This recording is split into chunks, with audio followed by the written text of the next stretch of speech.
History ya kuweka profile picture papo ilianza South Africa. Saa hii ishafika Kenya, ikaingia Nigeria. Yani naona almost dunia mzima. By the time inafika November 21st, kila mtu atakuwa shaka profile picture. Yeah, check it guys.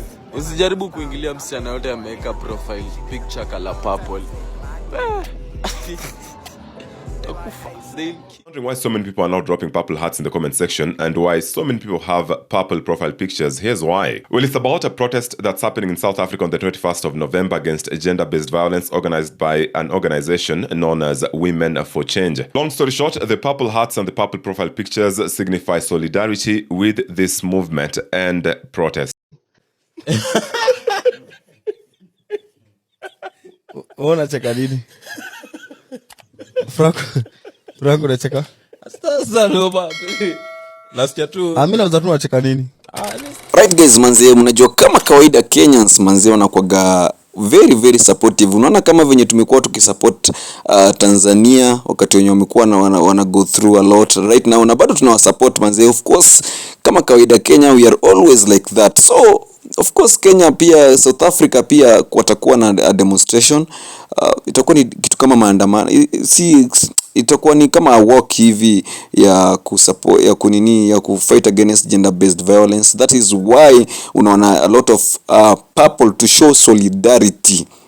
Unajua tu wa Kenya manze, and that is good manze. Kuna watu wenye wanaume, so hii ni wale wanaume bana mnapenda kupiga mademu wenyu manze. Yani this is the war that we are trying to fight manze. Hiyo kupiga mademu manze ni sana, na hiyo ni kitu yenye imeaffect sana Kenya bana, hiyo GBV, because kuna a lot of cases zimekuwa zikihappen every time tukifungua news, ni unapata tu ni story tu ya GBV. Kuna demu mwenye ameuliwa mahali fulani, it's so bad manze. So of course Kenyans ni kitu inatu affect inside, si hata ni kitu yenye ati ni kitu yenye tuna support. It's something that we know that is a lot here in Kenya. So that is why you see so many ladies kwa TikTok na hata kwa Facebook nimeona wakiweka purple as their DP. Listen to some of the Kenyans reaction. Wa Kenya sometimes atunanga msimamo, mnafaa tu mkubaliane na mimi. Yani wale warembo wote walikuwa mean girls kwa ile trend ya involve me. They thought they were better than the rest. They were the first people kuweka purple profiles. Yani sometimes hypocrisy haiko tu kwa kanisa. Hypocrisy lives among us. Wewe ni ile ilikuwa inaimbwa umenivalia ngozi ya kondo. Wewe ni hiyo umbo. Now, your profile pic is purple na unarusha ngumi wa kwanza.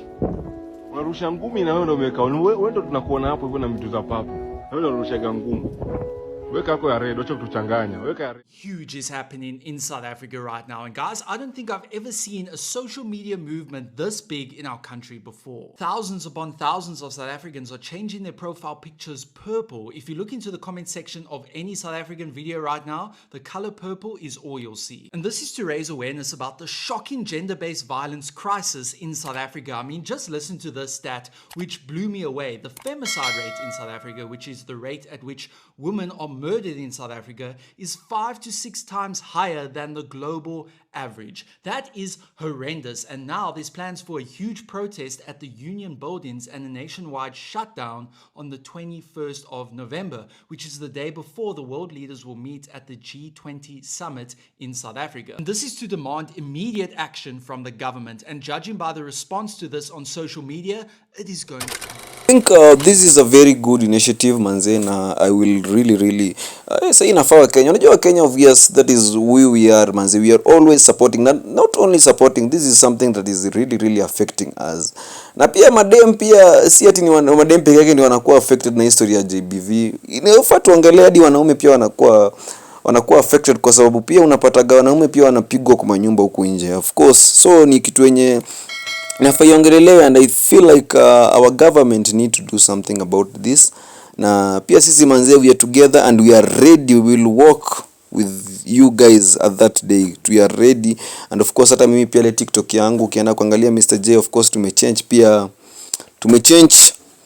tumeweka DP to be to solidarity, kwa sababu hata si hata ni madem peke yake ndio wanaweka hiyo DP, hata wanaume nimeona tu solidarity, kwa sababu this is our mother, these are our sisters, these are our kids, these are our family, unaona. So we need to be in solidarity na Africa. Tukianza hivi manzi tutafika mbele sana, tutafika mbali sana. Tukianza hivi kusupportiana the way we have supported Tanzania, hata Tanzania waamini venye tunawasupport. Now tuko South Africa, hivyo ndio inafaa ikuwe. We are in solidarity, we are together. Na hii kitu ni South Africa sana. Listen to this South African lady. I'm sure you're wondering why South Africans are turning their profile pictures online purple.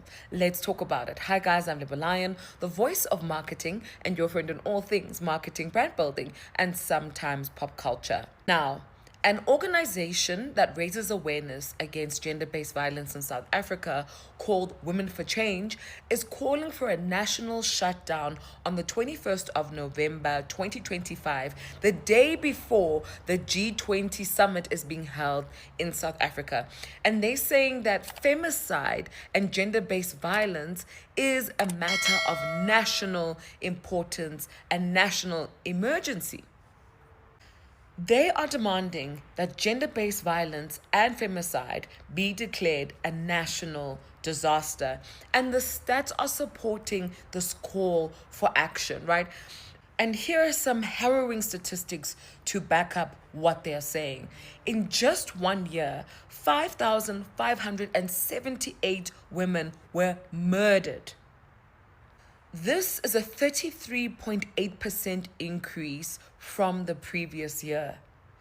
To contextualize this even further, South Africa's femicide rate is 6 times higher than the global average. If that does not scare you, I don't know what does.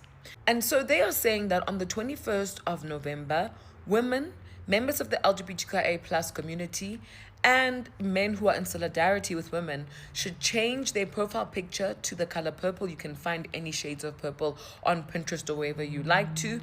And for us to wear black and not participate in any economic activity, going to work, etc., to show how much women and members of the LGBTQIA+ community contribute to the world and this country working properly.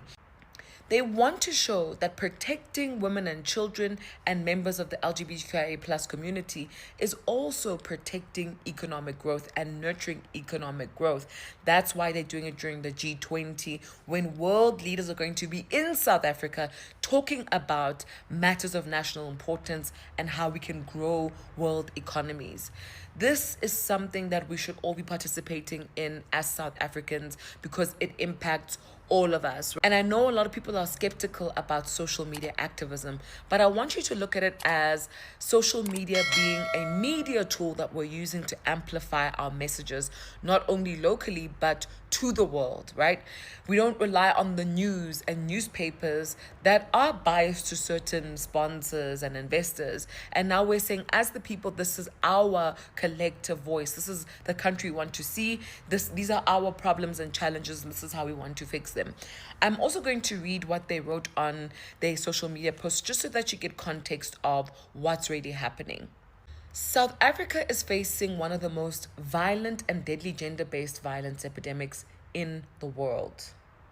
We call on all women and members of the LGBTQIA+ community across South Africa to refrain from all paid and unpaid work in workplaces, universities, homes, and communities to demonstrate the economic and social impact of their absence.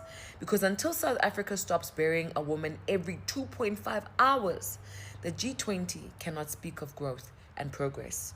We demand that gender-based violence and femicide be declared a national disaster. Not tomorrow, not at another summit, now. Join the G20 Women's Shutdown. Withdraw your power on 21 November. Guys?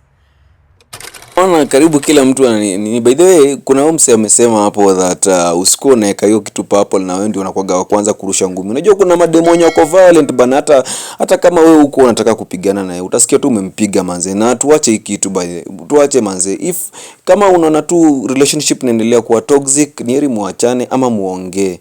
You can talk manze, you can always talk. Wacha nikwambie guys, there is nothing good as talking.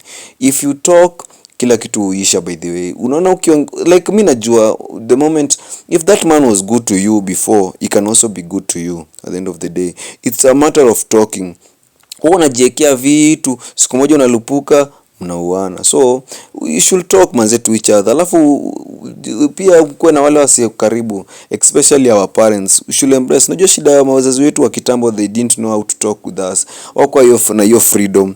But sasa wazazi wa sasa at least wanajua manze, it's good to be free. Sasa mimi pia nikiwa kama mzazi najua I need to be free with my kid, ndio ni share and everything. It's good to share.